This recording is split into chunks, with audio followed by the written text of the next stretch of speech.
Assalamualaikum warahmatullahi wabarakatuh. Perkenalkan, nama saya Devi Binansari. Saya salah satu mahasiswa di PJJ Akuntansi di Universitas Siber Asia.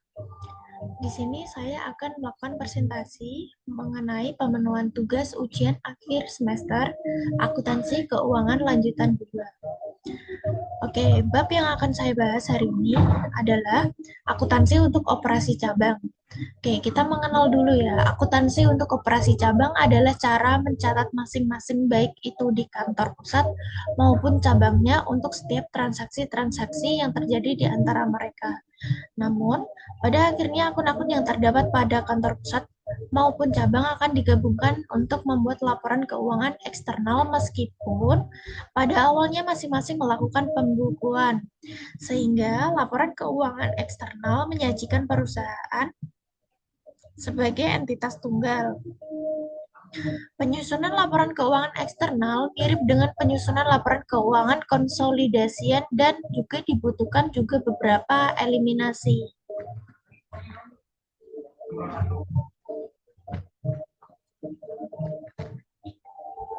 Akun antar perusahaan. Ketika pembukuan di kantor pusat dan di kantor cabang selesai dimutakhirkan, saldo akun antar perusahaan di pembukuan kantor pusat akan sama jumlahnya dengan saldo akun antar perusahaan pada kantor cabang. Namun letak akunnya berlawanan, yaitu di debit dan di kredit.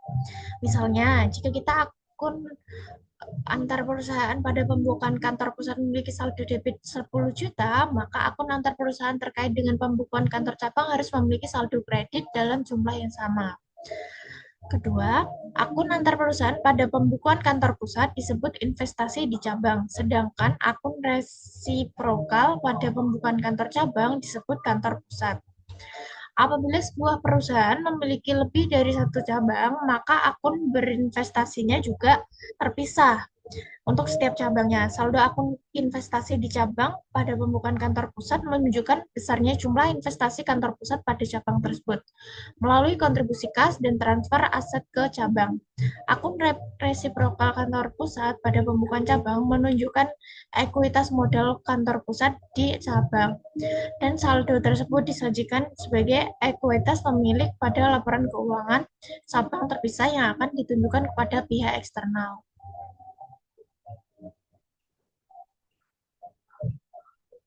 Pendiri cabang. Oke, pendiri cabang apabila sebuah perusahaan mendirikan cabang, transfer aset ke cabang dicatat oleh kantor pusat pada akun investasi di cabang. Begitu juga pada cabang yang mencatat transaksi transfer tersebut di akun kantor pusat. Untuk lebih memahaminya, dapat ilustrasikan diasumsikan pada PT Jaya beralokasi di Jakarta akan mendirikan sebuah cabang di Medan, Sumatera Utara. Kantor pusat mentransfer ke cabang berupa kas 20 juta, peralatan kantor baru 5 juta, dan peralatan toko baru senilai 30 juta. Maka pencatatan tersebut sebagai berikut. Jika di kantor pusat, maka dibukukan investasi di cabang Medan 55 juta di debit, kemudian di kreditnya kas, peralatan kantor, dan peralatan toko senilai 20 juta, 5 juta, dan 30 juta. Ini transaksi ini ditransfer diberikan keterangan atau not di bawahnya transfer aset ke cabang Medan. Kemudian beda halnya dengan pembukuan di kantor cabang pusat. Di pembukuan di kantor cabang. Itu tadi kan di pembukuan kantor cabang pusat. Ini untuk pembukuan di kantor cabang. Kalau di kantor cabang menerima transferan, maka itu akan menambah kas peralatan kantor dan peralatan toko di debit, kemudian kantor pusat di kredit karena mengurangi saldo daripada kantor pusat. Oke, setelah melihat pencatatan tersebut, akun investasi di cabang Medan pada pembukaan kantor pusat dengan akun kantor pusat pada pembukaan cabang memiliki akun resiprokal, yaitu 55 juta rupiah, sehingga laporan posisi keuangan pada cabang Medan setelah ditransfer sebagai berikut.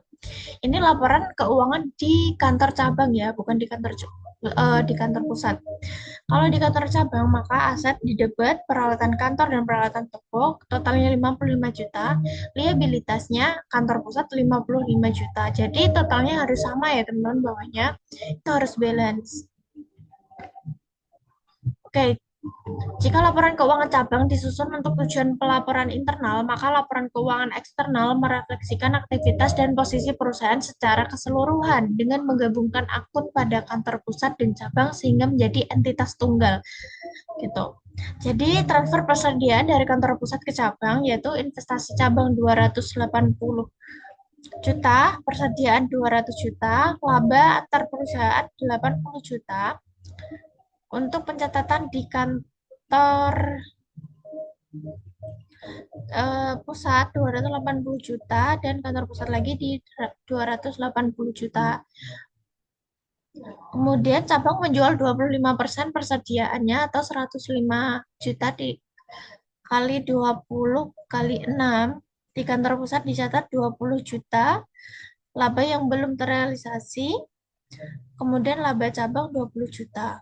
Di cabang kasnya 105 juta, penjualannya 105 juta, harga pokok penjualan 70 juta dan persediaan 70 juta.